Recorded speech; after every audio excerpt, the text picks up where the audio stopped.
Hello बच्चों, let's read the question. The question is the given figure shows the variation of potential energy of 2 mole of argon gas with its density in a cyclic process ABCA. The gas was initially in the state A whose pressure and temperature are PA equals to 2 atmosphere and TA equals to 300 Kelvin respectively. It is also stated that the path AB is a rectangular hyperbola and the internal energy of the gas at state C is 3000 R. Based on the above information, answer the following questions. Question हमको दे रखा है heat supplied in process सी ए. हमारा जो सी a process है उसमें heat supplied कितनी होगी वो हमको पता करना है. तो अगर मुझे सी ए प्रोसेस में हीट सप्लाइड पता करनी है तो सबसे पहले तो मुझे पता होना चाहिए कि जो प्रोसेस हो रहे हैं ए टू बी, बी टू सी और सी टू ए, ये प्रोसेस है कौन से. अब ये ए बी प्रोसेस हमको दिया जा रहा है रेक्टेंगुलर हाइपरबोला है. रेक्टेंगुलर हाइपरबोला का मतलब है कि जिन दो के बीच में ग्राफ बन रहा है उनका जो प्रोडक्ट होगा वो क्या होगा, कांस्टेंट होगा ए बी के लिए. ठीक है. अब हमें पता है आइडियल गैस इक्वेशन से मैं जानती हूँ पीवी इक्वल्स टू क्या होता है, एनआरटी होता है. तो यहाँ से पीवी इक्वल्स टू क्या हो जाएगा, N is number of mole, R is molar gas constant and T is temperature.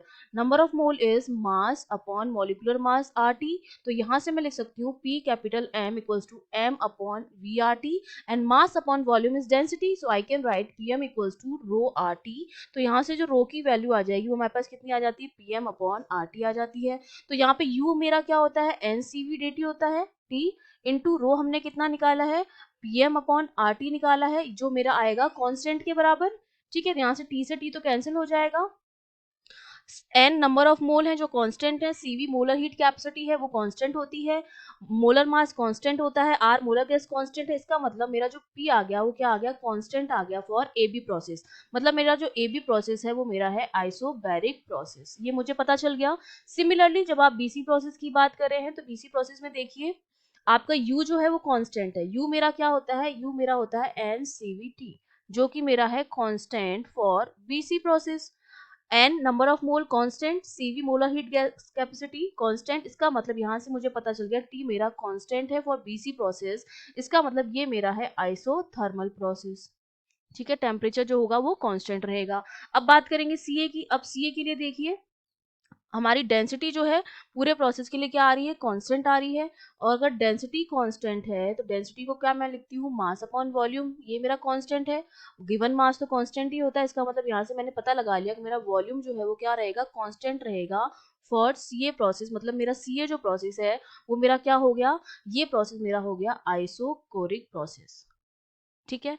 अब ये आइसोकोरिक प्रोसेस हो गया है और मुझे सीए प्रोसेस के लिए हीट सप्लाइड निकालनी है.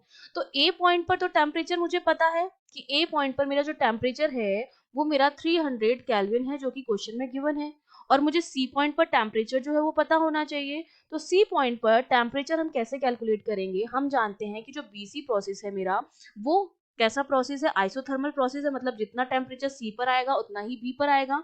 तो टेम्परेचर जब हम कैलकुलेट करेंगे और एक चीज हमें गिवन है कि सी पर हमारी जो इंटरनल एनर्जी है यू जो है वो गिवन है 3000 आर के बराबर.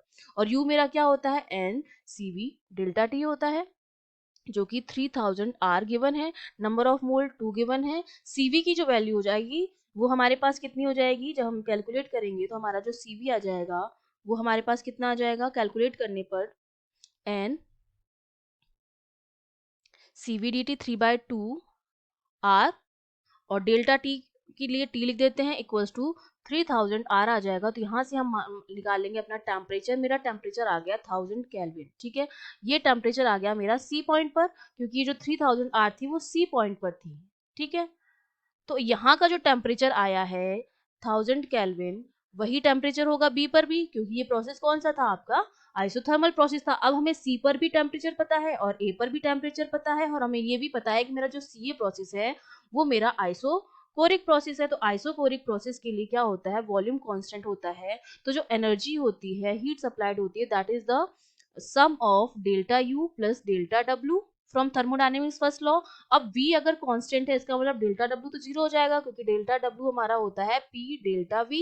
तो डेल्टा V अगर जीरो है क्योंकि V कांस्टेंट है तो डेल्टा V जीरो, तो डेल्टा W भी जीरो आएगा. मतलब डेल्टा Q जो आएगा फॉर CA प्रोसेस वो मेरा इंटरनल एनर्जी के बराबर आ जाएगा. और इंटरनल एनर्जी जो आएगी इस प्रोसेस के लिए that is equals to N C V D T. तो यहाँ पर मैं इसको लिख दूंगी N C V D T, N C V delta T. तो ये मेरा हो जाएगा 2 मोल इंटू 3/2 आर। और टेम्परेचर डिफरेंस कितना हो जाएगा, फाइनल माइनस इनिशियल, मतलब 300 माइनस 1000। जब इसको सॉल्व करेंगे तो वैल्यू आती है -2100 आर के बराबर। तो ये मेरा सी ए प्रोसेस के लिए हीट सप्लाइड आ गया। ठीक है, तो हम अपने ऑप्शंस चेक करते हैं। The fourth option, which is -2100 R, is the correct option. Okay, I hope you understood well. All the best.